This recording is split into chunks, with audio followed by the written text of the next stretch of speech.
ہمارے معاشرہ کا سب سے اہم مسئلہ جس کی وجہ سے افراتفری، رشوت ستانی، گالی گلوچ، دھینگا مشتی، عزتوں کی پاسداری نہ کرنا، اس سارے مسائل کی جو بنیاد ایک ہے وہ ہے عدم برداشت۔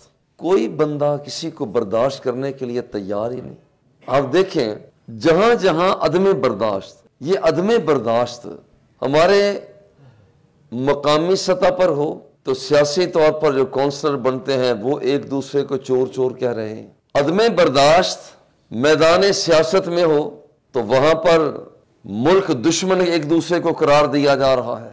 عدم برداشت اداروں کے اندر پیدا ہوئی تو ہر ادارہ اپنے آپ کو بلند ثابت کرنے کے لیے ایک حربے استعمال کر رہا ہے۔ عدلیہ ہے تو انتظامیہ پر، انتظامیہ ہے تو مقننہ پر، مقننہ ہے تو اداروں پر اثر انداز ہونے کے لیے تیار بیٹھے ہوئے ہیں۔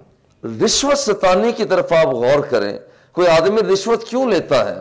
جب وہ دیکھتا ہے کہ میرے عزیز رشتہ دار کے پاس اس کی کمائی حلال ہے تو وہ تو بڑی کوٹھی بھی بن گئی، کار بن گئی، یہ بندہ وہ برداشت نہیں کر پا رہا تو پھر یہ چھینا جھپٹی کر کے اسی طرح کی اپنی کوٹھی بنانے کے لیے، اپنی کار خریدنے کے لیے وہ پھر رشوت کا حربہ استعمال کرتا ہے۔ بنیاد وہی عدم برداشت۔ کوئی بندہ دوسرے کو برداشت کرنے کے لیے تیار نہیں۔ بہن بھائی ہیں، عدم برداشت، میاں بیوی ہیں، عدم برداشت۔ آج آپ طلاق کی ریشو دیکھیے، پہلے کی بنسبت کہیں زیادہ ہو گئی، عدم برداشت بنیاد۔ بلکہ اب تو یہی عدم برداشت بڑھتی بڑھتی سنگ دلی تک پہنچ گئی۔ ایک ہے برداشت نہ کرنا، ایک ہوتا ہے کہ اندر ہی پتھر بن جانا، اب تو بات اندر کے پتھر تک چلی گئی ہے۔